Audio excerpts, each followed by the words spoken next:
साथियों welcome. EPFO employees provident fund organisation ने SSA की पोस्ट निकाली हैं सोशल सिक्योरिटी असिस्टेंट, और इनकी जो पोस्ट हैं वैकेंसीज हैं 2674 निकाली गई हैं।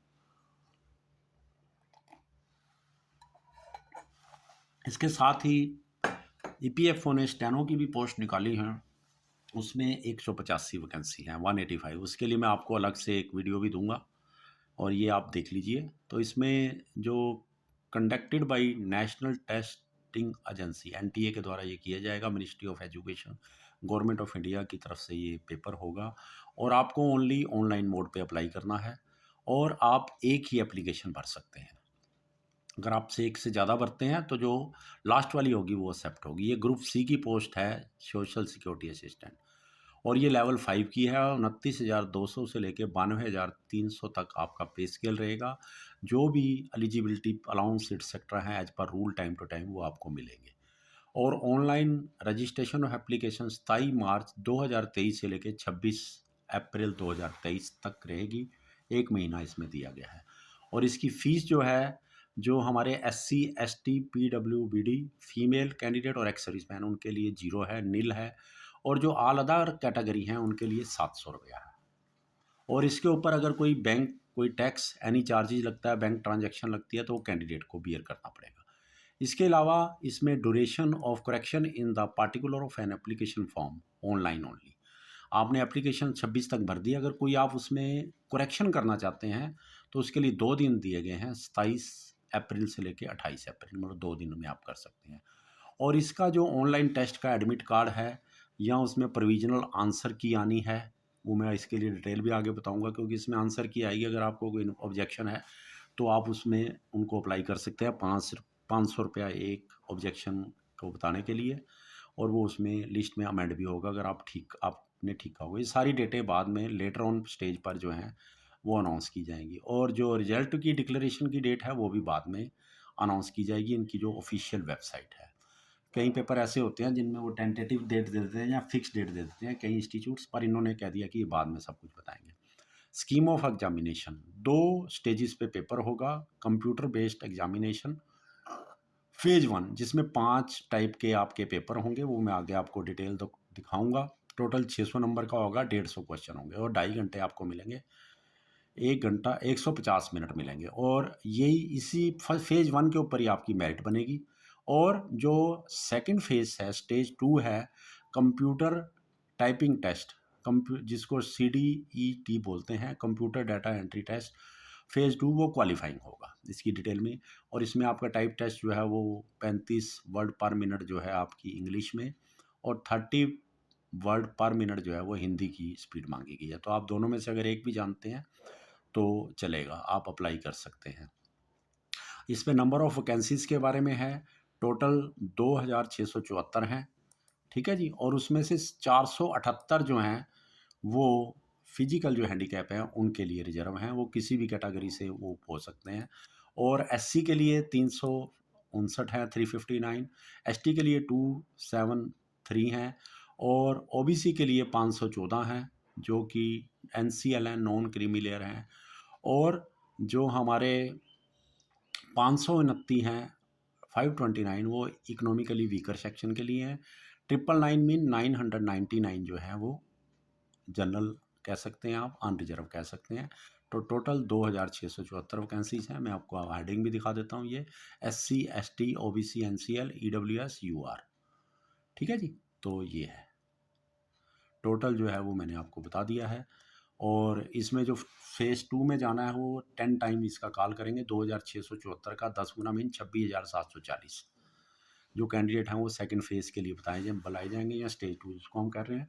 और इसके लिए जो क्वालिफिकेशन है वो डिग्री होनी चाहिए, बैचलर डिग्री। आप किसी से, आर्ट्स से, कॉमर्स से, साइंस से, नॉन मेडिकल, मेडिकल, जिससे भी हैं आप, टेक्निकली हैं, BE हैं, BTech हैं, आप MBBS हैं, BDS हैं, वो आप ऑनलाइन एप्लीकेशन भर सकते हैं। और वो आपके पास डिग्री जो है, क्लोजिंग डेट जो है 26 अप्रैल वाले दिन आपके पास होनी चाहिए, उसके पहले।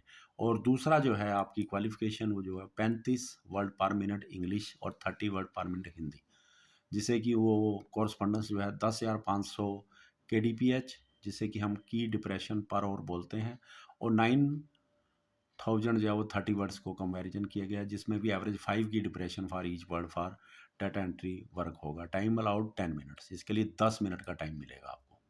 ठीक है जी, तो ये नोट कर लीजिए। बहुत अच्छी वैकेंसीज़ हैं और बहुत लंबी निकली हैं और बहुत ज़्यादा वैकेंसीज़ हैं। और 18 से लेकर 27 तारीख तक, 18 से लेकर 27 वर्ष तक जो है क्लोजिंग डेट को जो है वो एज होनी चाहिए बिटवीन। ठीक है जी, और एज रिलैक्सेशन जो है वो गवर्नमेंट के रूल के अनुसार आपको पता ही है, SC ST 5 वर्ष, OBC NCL 3 ईयर्स, और जो already the upper age limit to the relaxation for the government servants up to 40 year is in accordance with the instruction or order issued by the central government as per the instruction issued by Government of India in the prescribed form in support of claim annexure 8। General के लिए category के लिए 40 वर्ष रहेगी as, SC ST की जो government servant हैं, और SC ST के लिए 45, और OBC NCL के लिए 43, और जो एक्स सर्विस मैन है हमारे भाई जो जनरल के हैं उनको 3 ईयर की रिलैक्सेशन मिलेगी, 6 साल का जो है वो OBC वालों को, और SC ST के लिए 8 ईयर के लिए। तो इसमें बिल्कुल क्लियर है, an ex serviceman shall be allowed to deduct the period of actual military service from his her actual age. तो उतनी जितनी उन्होंने सर्विस वहाँ मिलिट्री एक्चुअल में की हुई है वो रिलैक्स उसमें माइनस कर सकते हैं। ठीक है जी, और उसके बाद जो है 3 ईयर एंड अबव जो भी रिलैक्सेशन है वो उसमें ऐड कर सकते हैं। और जो PWBD हैं, फिजिकल जो डिसेबिलिटी में है, जनरल जो हैं उनको 10 वर्ष की है, और जो OBC हैं उनको 13 वर्ष, और SC ST के लिए 15 वर्ष। और इसको अप्लाई करने के लिए नेशनैलिटी सिटीजनशिप जो है वो इंडियन होनी चाहिए, यहाँ subject of Nepal, subject of Bhutan, और इसके अलावा जो तिब्बत से रिफ्यूजी हैं या अदर जो भी आपको है गवर्नमेंट ऑफ इंडिया की चलती है, आप भरते रहते हैं तो आपको सब पता ही है, तो वो रहेगा जी। इसके अलावा जो है मैं जो ज़रूरी चीज़ें हैं वो आपको बता देता हूँ। अब इसमें जो मेन इम्पोर्टेंट चीज़ है सिलेक्शन प्रोसीजर, जो फेज़ 1 का एग्ज़ाम है, उसमें टोटल मेरे भाई 600 नंबर का पेपर होगा। ठीक है जी, 150 टोटल क्वेश्चन होंगे, और 2 घंटे 30 मिनट का आपको समय मिलेगा। 2 आवर्स 30 मिनट्स मीन 150 मिनट। और उसमें पहले जो 3 पेपर इसने लिखे हैं वो 30-30 क्वेश्चन होंगे, और उनका सबका 120-120 नंबर होंगे, मतलब एक क्वेश्चन 400 मार्क्स का है। 150 क्वेश्चन है, 4 नंबर हैं एक क्वेश्चन के, और 600 मार्क्स हैं। General aptitude 30 question, general knowledge, general awareness 30 question, quantitative ability जिसे मैथमेटिक्स बोल देते हैं 30, जनरल इंग्लिश विद कॉम्प्रीहेंशन 50, और ये जो जनरल इंग्लिश विद कंप्रीहेंशन है, ऊपर स्टार लगाया हुआ है, आगे लिखा हुआ है ना, वो भी ऑब्जेक्टिव टाइप ही होगा, और कंप्यूटर लिटरेसी 10, और इसकी जो क्वालिफाइंग मार्क्स निकलेंगे वो मिनिमम मार्क्स इसमें रखे जाएंगे, इंडिविजुअल भी रखे जाएंगे और उस पर भी रहेंगे, 2 कट ऑफ रहेंगे इस पर, और उसको जो है वो सेटल जो भी वो डिसाइड करेगा वो EPFO करेगा, उनकी डिस्क्रिप्शन है, तो ये नोट कर लीजिए। और इसमें नेगेटिव मार्किंग भी है, हर क्वेश्चन 4 मार्क्स का होगा, और जो फेज़ 1 ये ऊपर जो पेपर लिखा हुआ है उसके ऊपर ही फाइनल सिलेक्शन होनी है। जो फेज़ 2 है, स्टेज 2 है, वो ओनली क्वालिफाइंग है, जो टाइप टेस्ट है 35 इंग्लिश में और 30 वर्ड पर मिनट जो है हिंदी वाले, वो क्वालिफाइंग है। नेगेटिव मार्किंग होगी 1/4 1 नंबर की। English comprehension shall be objective, जो ऊपर स्टार था वो पहले मैंने बता दिया, 600 नंबर का होगा। और जो शॉर्ट लिस्ट होगा फेज़ 2 के लिए 1:10 मीन 10 टाइम कैंडिडेट्स कॉल किए जाएंगे, 26,740। तो इससे थोड़े ज़्यादा भी हो सकते हैं, क्योंकि जो लास्ट कट ऑफ मार्क्स आएगा अगर उस पर एक से ज़्यादा कैंडिडेट हैं तो नॉर्मली उन सबको कॉल कर लेते हैं, तो इस 26,740 50 भी हो सकते हैं, 8 10 15 ज़्यादा भी हो सकते हैं। तो जो स्किल टेस्ट होना है आपका, कंप्यूटर स्किल टेस्ट फेज़ 2, उसमें मैंने पहले भी बता दिया था 35 वर्ड पर मिनट जो है वो इंग्लिश, और 30 वर्ड पर मिनट, जिसको उन्होंने आगे कंपैरिजन भी किया है। 5 की डिप्रेशन मतलब जो 35 हैं वो 10,500 के बराबर हो जाएंगी, और जो 30 हैं वो 9,000 के बराबर। तो इन्होंने यहाँ पर बिल्कुल क्लियर फिर दोबारा कर दिया है, computer skill test will be qualifying in nature, marks obtained will not be recount for merit ranking. ठीक है जी, तो इसलिए इसके बारे में जो भी डिसीजन होगा decided as per the discretion, qualifying marks जो उसमें वो लगाएंगे वो उनकी मर्जी है, उनकी डिस्क्रिशन पे होगा। तो अगर एक से ज़्यादा सेशन होते हैं तो उसमें the process of modernisation will follow to ensure fairness. और इसमें बिल्कुल यहाँ पर उन्होंने कर दिया, cut off are applied in 2 stages on scores in individual test. जो ऊपर 5 तरह के टेस्ट होने हैं, इंग्लिश का, कंप्यूटर प्रोफिशिएंसी का, वो हर एक के इंडिविजुअल कट ऑफ ही लगेगी और टोटल स्कोर पर भी कट ऑफ लगेगी। ठीक है, तो इसमें ज़्यादा चिंता का विषय नहीं है, आप पूरी तैयारी कीजिए। और आंसर की चैलेंज नॉर्मली ये देते हैं डिफरेंट जो भी एग्ज़ाम्स होते हैं, उसमें अगर आपको जो मास्टर की आएगी उनकी, वो इस पे वेबसाइट पे डाली जाएगी फेज़ 1 की। ठीक है ना, फेज़ 2 की तो ज़रूरत नहीं है क्योंकि वो टाइपिंग टेस्ट है तो उसमें नहीं होगी। तो फेज़ 1 की डाली जाएगी और उस पे अगर आपको कोई आंसर गलत लगता है तो आप उसको चैलेंज कर देते हैं और set website for a period 2 या 3 दिन के लिए लेगी the provisional answer key along with the question paper and recorded response thereon shall be displayed to the respective candidate on aforesaid website for a period of 2 to 3 days. और उसको कोई भी candidate जो है वो अप्लाई कर सकता है, चैलेंज कर सकता है ओनली ऑनलाइन। ठीक है जी। और उसके लिए उसको एक आंसर की चैलेंज करने के लिए 500 रुपये की फ़ीस देनी पड़ेगी। अगर एक से ज़्यादा आपने करने, मान लो 10 करने हैं तो 5,000 रुपये देना पड़ेगा। हाँ, अगर वो की आपकी एक्सेप्ट हो जाती है तो आपका जो पैसा है आपने 500 रुपये के हिसाब से दिया वो रिफ़ंड हो जाएगा। ठीक है जी, तो ये है जी। तो ये देख लीजिए, अच्छी चीज़ है कि अगर आपको कोई ऐसा डाउट है या कोई उनकी आंसर की में आपको ठीक नहीं लग रहा, तो वो उसके लिए उन्होंने लिखा हुआ है, उसके लिए 2 एक्सपर्ट बुलाए जाएँगे या जितने भी 2 या 4 जो वो ईपीएफओ बुलाएगा वो सेटल करेंगे। और जो रिज़ल्ट डिक्लेरेशन होना है वो उनके साइट पर होगा, ये साइटें दी हुई हैं। तो इसके लिए और जो 1-2 इम्पोर्टेंट पॉइंट है वो मैं आपको दे देता हूँ। और जो कॉमन एग्जामिनेशन हेल्ड किया जाएगा तो उसकी जो वेरियस रीजन है, तो फाइनल मेरिट लिस्ट के अनुसार जो है उनको वो रीजन वाइज जो है वो अलॉटमेंट होगी, पोस्टिंग मिलेगी। तो जो फर्स्ट चॉइस होगी वो फर्स्ट प्रेफरेंस होगी, तो आप वो भर सकते हैं। तो मेरिट के अनुसार आपको जिस पर भी आपका वो बनेगा वो रीजन आपको अलॉट हो जाएगा। अगर आप पहला मेरिट लिया है तो जो आपने पहला ऑप्शन भरा होगा, अगर आपने देश में टॉप किया है तो पहला जो आपका ऑप्शन होगा आपको वो रीजन मिल जाएगा, नहीं तो सेकंड ऐसे ही चलेगा आगे। तो लास्ट वाले के ऊपर डिपेंड करता है, जो बचेगा वो उसको मिलेगा।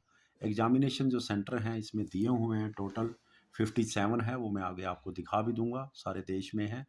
तो वो वैसे तो नॉर्मली वो मिल जाते हैं लेकिन उन्होंने लिखा हुआ है कि वो अपने डिस्क्रिप्शन उस पे भी, वहाँ पे भी चलेगी।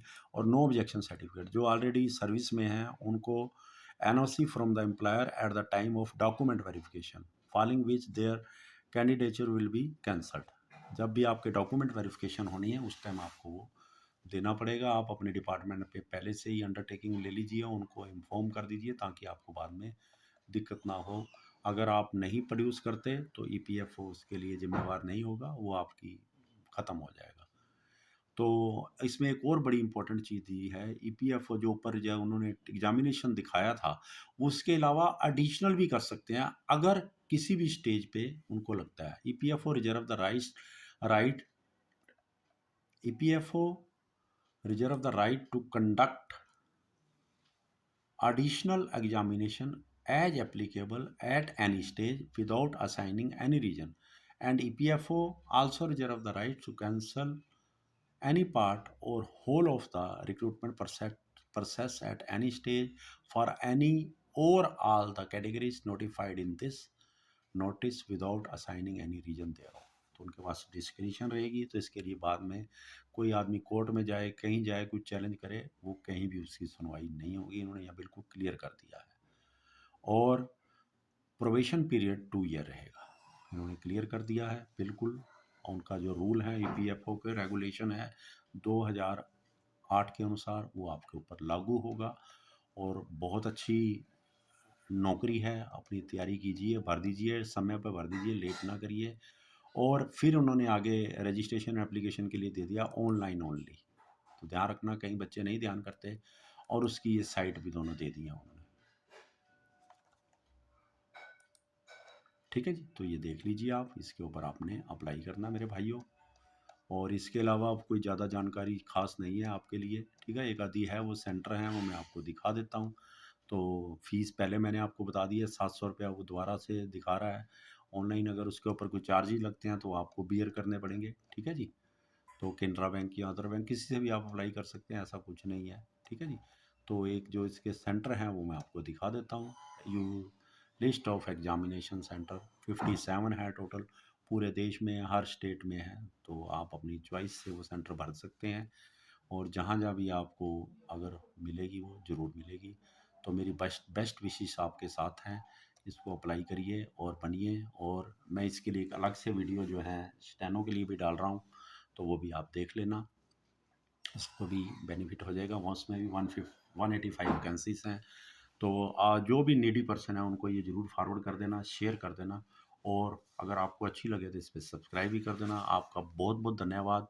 एक नई वीडियो के साथ मैं आपको फिर दोबारा से मिलूँगा। Thank you to all of you, my best wishes to all of you for your good health and happy life. Thank you.